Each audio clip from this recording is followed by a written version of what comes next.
but when you sing like that, you have to protect your voice. You have to learn how to warm up and take care of it and all that stuff. I never knew.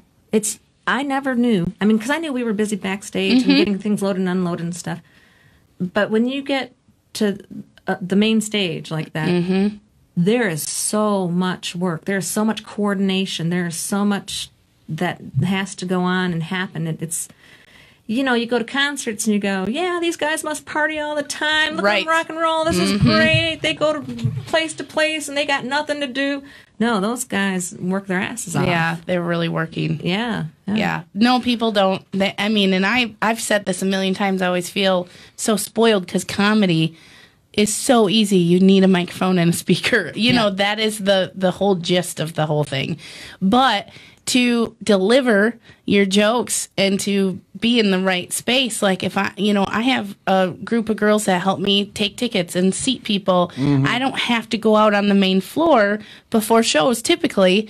And this happened to me just last week, just because it's close to Christmas. Everybody was busy, and we were at a new venue and just trying to get people seated. The venue didn't set up the seats quite how I was hoping they would have, so it was really tight, really tight. So now I'm trying to help seat people right before the show's supposed to start, and I got people complaining about their seats, and this is ridiculous. We should have went here. We shouldn't, just all that. And all that negative I got to energy. go up there and be funny, and I'm feeling horrible for these people that don't like their seats, and it's like, God, I'm so glad I normally don't have to see that, Right. Because it's hard not to take it on because I want them to be excited, right? And I think starting out, even though that's something you don't want to suffer through or experience, I think it makes you stronger, because of the negative aspect of it, and then you have to just like flip the switch and move on and become that persona that performs.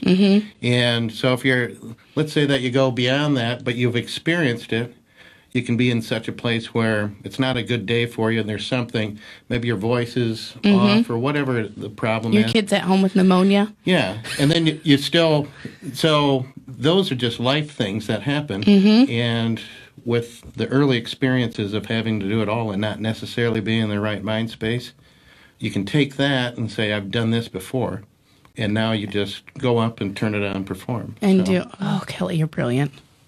Well, I don't know about that. Well, that's a really good point. It's an observation.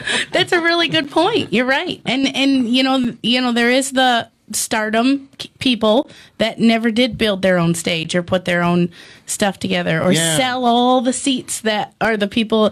You're like, oh, you're so lucky people just show up to see you. Oh, no. We are working our tails off promoting to get those seats sold, right. So that they come in. And that is, it's a thrill, too. It's like just such a rush. And when you talk about the community and how that helped, we couldn't have done what happened to the boys. We couldn't have done that on our own. We were toting them from place to place, and people were calling and saying, can they play this birthday party? Can they do this? If it hadn't been for Michael Barbie, who lived in Frankenmuth at the time, or in the Frankenmuth area, seeing them at a party and having an inkling of what to do, because he had been working in the music industry, we wouldn't have been. It was Michael that said, okay, so this is our plan, and this is the strategy, and this is where we need to get them, and this is how we need to do it. And he was like, if Detroit's the aim, because they won't launch out of Frankenmuth. Right. They'll launch out of Detroit. And, I mean... And set the whole thing in motion. So that was part of the whole Frankenmuth community and how that worked. It's not easy to do it on your own. You don't always have the knowledge or the understanding. So if you can find people or get people in your circle, like your girls that support you, that's really important. And that's what we're trying to be more mindful of, trying to give back as well. So I know Karen's interested particularly in the arts. And reigniting the passion for that here, because like we've been talking about, there's so many talented people in this area, Frankenmuth and mid-Michigan, and we're not near Detroit, right? But even Midland has a pop and creative arts scene, but Frankenmuth doesn't. We've got comedians, we've got musicians, we've got artists, painters, sculptors.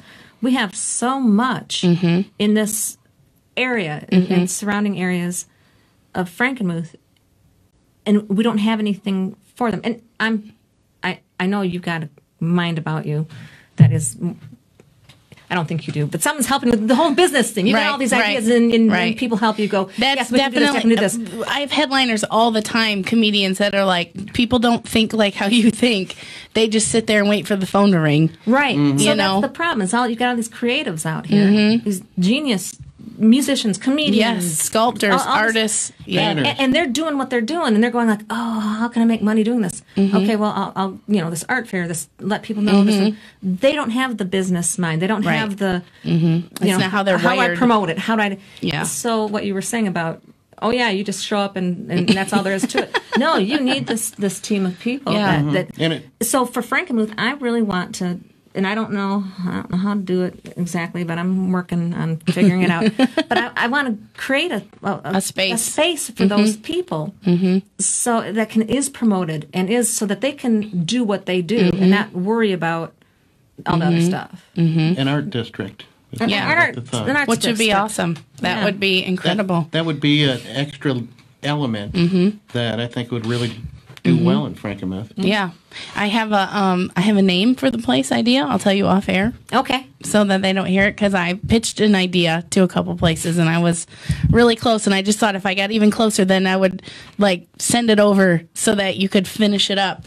And I think it would be fun. So I said to Josh, talking about business and stuff. They're learning so much about. Oh, I bet. How to with the high school Even education contracts and But stuff. They're learning all this stuff, so much stuff. And they come back and they go, "Well, Mom, blah blah blah blah blah," and I'm like, "Duh! I think I told them that 3 years ago." But okay, so I was telling them, I want to do this thing, and I want to do, the local artists and the people that are the near local, and have this, and you think you'd like pitching on that when you start making some good money? And he said, Mom, I need to see your business plan. And he was serious. You little smart ass. He was serious. He's like, what would you name it, and who would you market that to? And I'm like, kiss my ass. I'll give you a business plan. Boy, Mom. he is learning really quick. Yeah, really they've quick. all done well. Yeah, that's so funny. No, that's cool. And that you guys aren't just sitting back and reveling in the, attention and excitement of Greta Van Fleet, that you guys still have passion that you're putting out there into the world, says a lot about what kind of humans you are and what kind of great humans that you are, because we can't, unless our feet are on the ground doing the work, it's not going to happen. And people don't even understand like the tour schedule that the boys keep. There is not a lot of artists that tour that much. That physically walk on stage that much. And it's incredible that it shows their work ethic. It shows where they came from. It shows what their dreams are and where they're going. And it's inspiring. It is so cool to watch. Yeah. So cool. And I think that we all get to be a little piece of it is what makes it so cool. Well, that's another thing. People are like, oh, they must be having so much fun. Well, they are. They're still loving what they're doing and they're having fun. But it's such a grueling schedule that they go to these wonderful places, and they might have a day where to check it out, and the road manager will usually say, okay, well, there's these things to do, and he'll schedule a few things in that day, and they can go have the local cuisine. But I said, take notes, because someday it will slow down, and then you can go back. Which ones you want to go back and explore. But they love meeting the people. They say everywhere they go, the people are people, and they're so warm and wonderful. And see, and isn't that great? Isn't that great to hear that? Especially right now, present time, we're close to the holidays, and everybody's like, oh, the cashier was a bitch, and blah blah blah, blah, and this, and like to know that because we encounter a bunch of amazing people too, to know that you can be in that big of masses and still find that much genuineness is good. It's refreshing. Yeah. It's so refreshing. But that says a lot, too, about their message that they put out there, which, wasn't their, none of us really have an original idea. Everything's been thought of. Everything's been said. Even in comedy, they're like, don't steal anyone's jokes. Well, everyone has said every word. We've all said all the words. Yeah. It's just how you put them together and you know what? Sometimes it might be really close to someone else's. It doesn't mean I ever even heard them say it. Right. Ever, you know? So, like, even with them to have their original music, but the message that is so good that keeps people coming back and keeps people investing and coming through, that's really cool. And that must make you guys so proud. Yeah, we are You very know? proud. Yeah. Because they could be doing some shitty things out there Yeah, now. Yeah. I've watched some documentaries on some other groups. Yeah. And that could be scary. No, they definitely have a goal and a plan, and they want this world to be a better place. They want this world to survive. Mm-hmm. They love the children and know the children. Mm-hmm. Karen, It's getting a little teary-eyed. you're such a great mom. Yeah. Well, I'm just very proud of them because they truly believe, you know, that the planet, the animals that make things work for us, and the kids that have to have the love and the food to grow up and do the great things. And they truly believe that. So That's because you guys indoctrined them with that belief that says so much about you people. So much. And we're so lucky to have humans like you walking the earth, because we wouldn't have Greta Van Fleet. We wouldn't have Monday Night Blues. There's so much. I mean, Karen was so instrumental on helping me that I'm even still doing comedy right now. Has everything to do with you and John, you know, going to battle for me and saying, hey, let's put her at Fisher Hall. We need some live events there, you know, that you guys even can see. I don't think people understand. Like, you have we all have glasses on and you guys don't. You have a vision for things that people can't even see. They don't see it. You never heard me tell any jokes. You didn't even know if I was funny. And you just heard me pitch a plan. well, you had a passion. And you're like, okay, we're doing that. Yeah. And I'm like, we are? Are you sure? Because I was going to go to pros. They can only seat 40. I can fill 40 seats. I can do that. Yep. So thank you so much for what you guys bring to the table. And I hope it never, of any time that I'm going to hope that two humans live to be 250 years old. Oh, God. Oh, man, that would be painful. No, I believe it. They're going to put you in some kind of vortex and you're going to make it. It's going to be great. Well, that's sweet. But again, it is people you surround yourself with and your kids, and you find like-minded people, and, you know, it wasn't just us. And it's the support. So you have a passion, and then somebody allows you that spark that gets you started, and then you start realizing this might be realistic. So, oh my gosh, let's go take over the world. I'm so pumped. Like right now, let's go do it. We can go run out the door. Let's go do it. We need capes. Let's check Eventbrite here. Let's see if we have any of them tickets left. And again, you know what I'm just thinking about? We're talking about band, we're talking about our kids because we're their parents.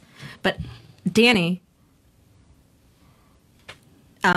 is like one of my children. You know what I mean? He is such love and kindness, and he too is an incredible. So kudos to Dan and Lori and how they raised him. Yeah, we couldn't ask for better partners in the whole thing.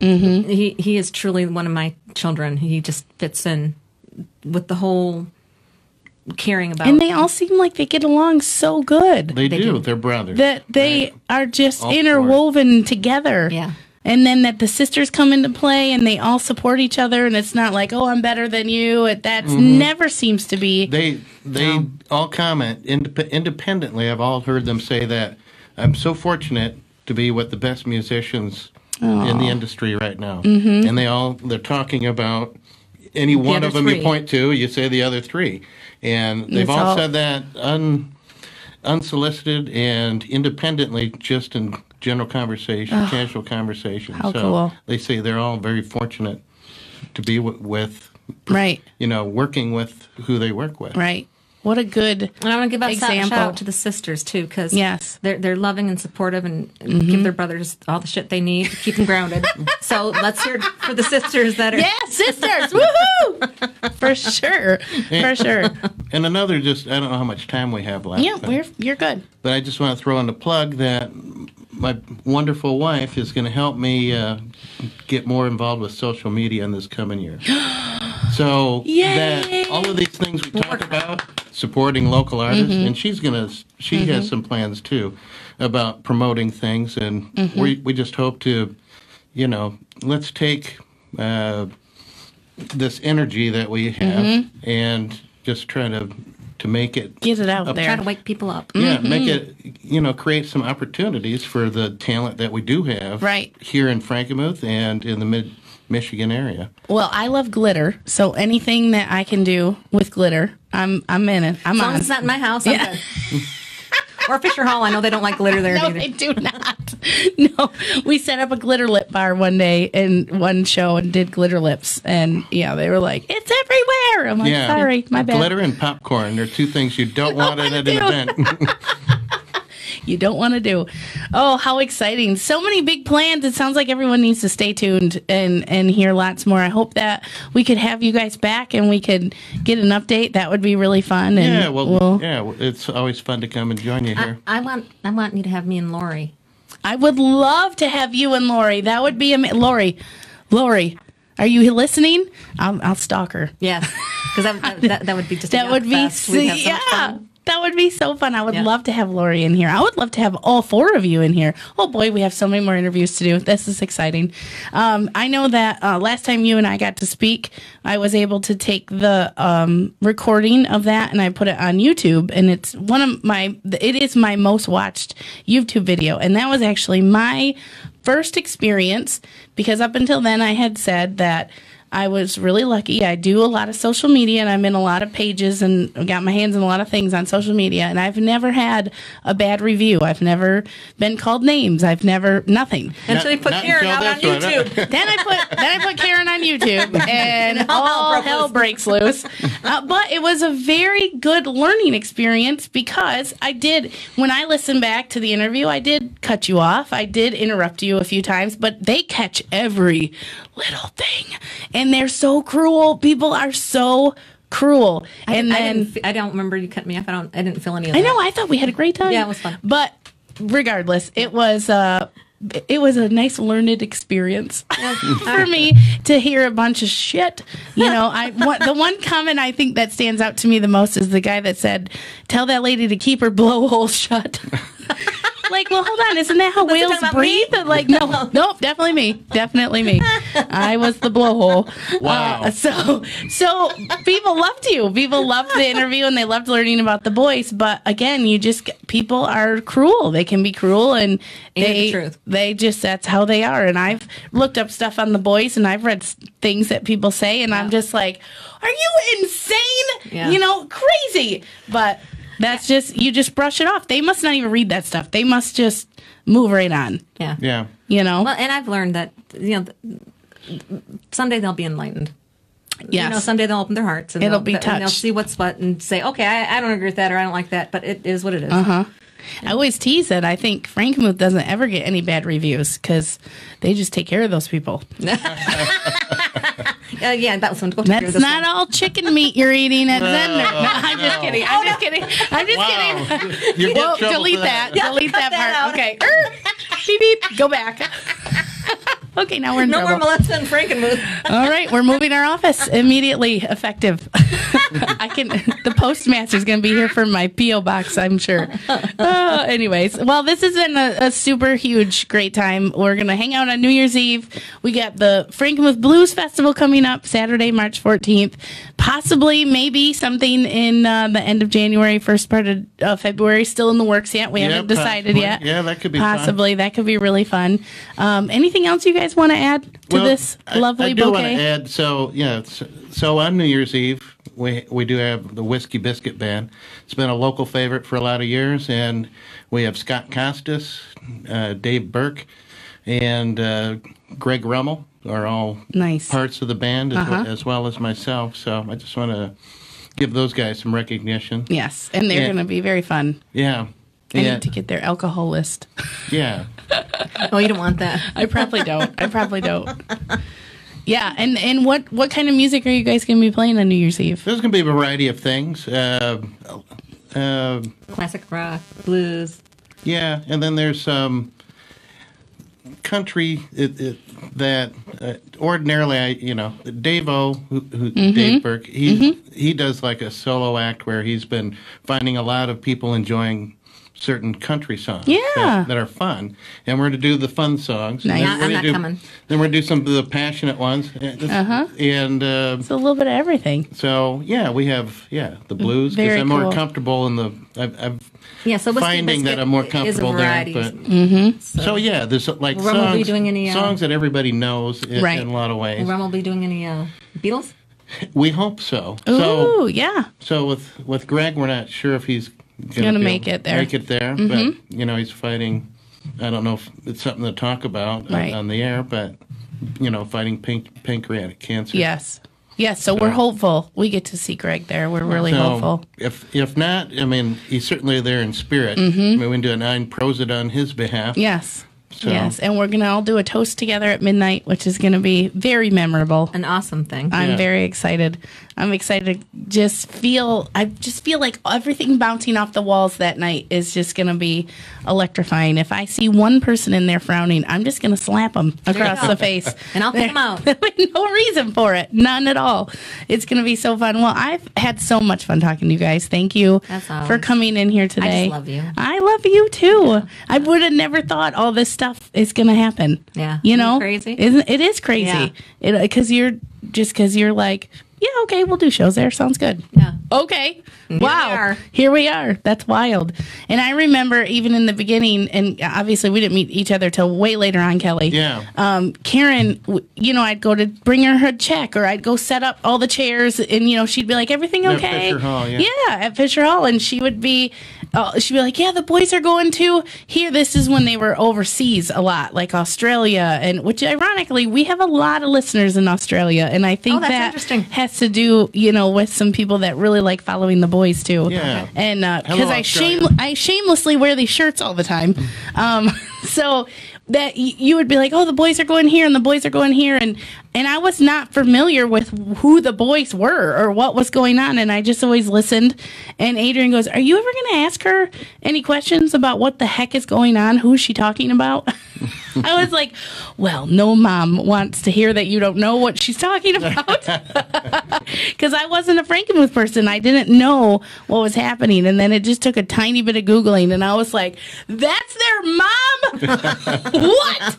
What? And I somebody came up to me at a show. I wish I could remember who it is. If you're listening to this, please comment and remind me. It was a dad, and his daughter was in school with Josh. Okay. And it was in high school. Josh drew her a drawing. I don't remember if it was a self-portrait of her, but he signed it. And she goes, oh, you signed it. When he gave it to her, she said, oh, you signed it. And he said, yeah, you should keep that, because I'm going to be famous someday.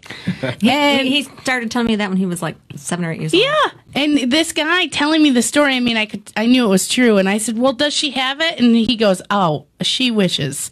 Well, that's the kind of thing you just don't know. Yeah. You just don't know. So when me and Josh got that one chance to do improv together, I should have plucked some hair or something. There you go. I should have.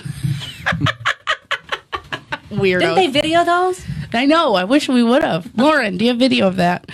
All right. Well, this has been fun. Everybody have an awesome week, and roll out in 2019 into 2020. It's going to be 2020. Do good. Be wonderful to everybody, and have a great day. Bye, everybody. Bye. Bye.